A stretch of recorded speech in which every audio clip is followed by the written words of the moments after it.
My name is Belinda Wasser, also known as Rocket Girl, and today we're going to talk about how powerful informational interviews can be for your business.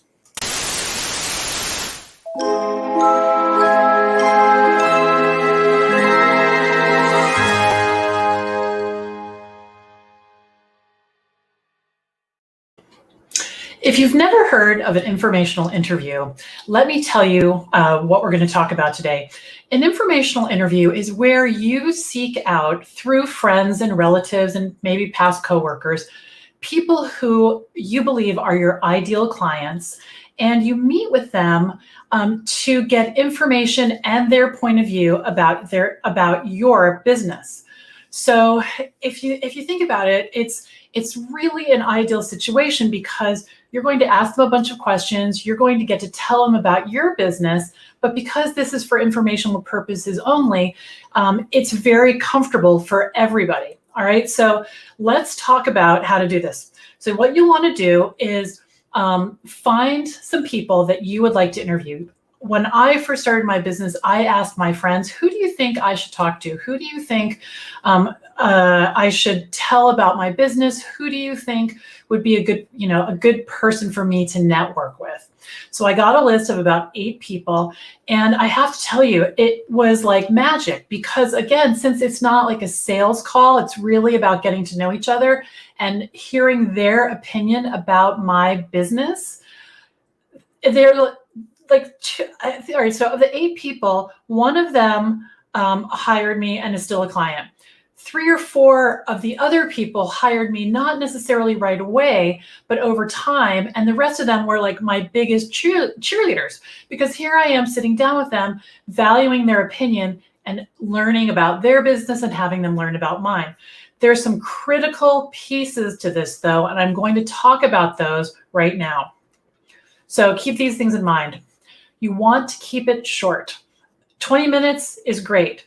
You're the one that needs to watch the clock though, all right? So you don't want to take advantage of this person's time. You want to keep it short. And if they want to talk longer, that's fine. But you want to say something like, I realize our time is up. So I'm happy to, let's wrap this up. I'm sure you have other things you need to do. And then if they want to continue talking, you can do that. But you're setting yourself up for success there. The next thing is you want to be prepared. So what that means is, we're going to talk about it more, but you want to have some questions. You want to be on your game. If you're on Zoom, you want to be in a quiet room where you're not going to be interrupted. If you're meeting in person, you want to be prepared. You want to have looked at their website, see what their business is. You don't need to be an expert, but you do need to show up prepared. You want to dress professionally. This is, it's a sign of showing respect, which might be kind of old fashioned, but I think it's still true. So you want to dress professionally. You want to have, a nice blouse on, just have yourself pulled together, whatever that means for you. And questions. You want to have questions ready. You want to be able to talk to them about your business. You want to be able to say, I'm a virtual assistant. I work with, entrepreneurs, and I help them with their back end of the back end pieces of their business. How do you think someone in your industry? So you're not saying, how do you think right? Someone in your industry might work with someone like me. This is how my pricing works. What do you think about that? This is how long, so what you're really doing is you're displaying your business and you're getting their feedback. So have questions ready. All right, this is the number one. This should have asterisks, stars, all kinds of red writing. Don't ask them to hire you or refer you ever, because the whole premise of this is it's to exchange information, right? For you to tell them about your business and hear about their business. If you ask them for a referral or try to get them to hire you, you're going to really make them feel like you've misled them. And that's the absolute last thing you want. So don't ever ask that. If someone says, how can I help you? You can say, please spread the word about me. I'm really excited about getting started, or I'm looking for more clients, but that's as close as you go, and only as a response to that question from them. Stay in touch. right? So if you're doing a newsletter, ask them if you can put them on your newsletter list, stay in touch with them, let them know how your business is going. Again, not selling just because it's a new networking person in your, in your sphere, and make sure you thank them either with a handwritten note. That's a lovely way to do it. Or at bare minimum, an email, and thank them for their time, thank them for their expertise, and really appreciate their point of view about your business.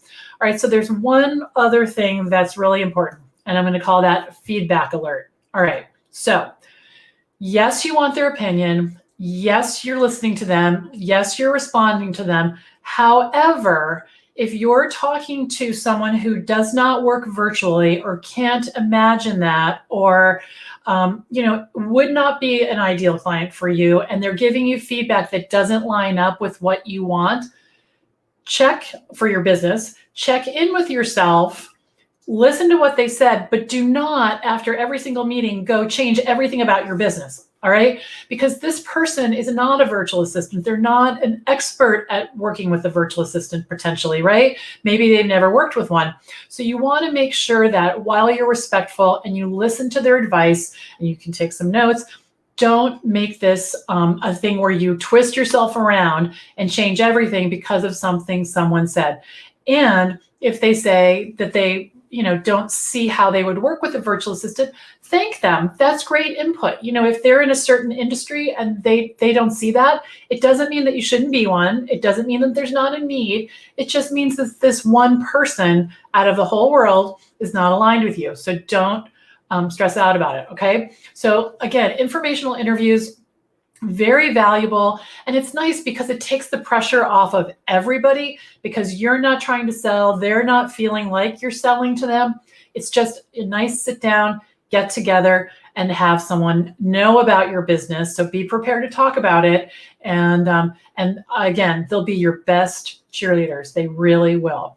So, all right, I love this topic. Before we go, I just want to remind you all, because we're streaming on all different kinds of platforms here. We're on Periscope and we're on our YouTube channel. Click subscribe if you're over on YouTube, and we're all across Facebook and then on LinkedIn as well. So I want to make sure you know about my free online classroom on Facebook.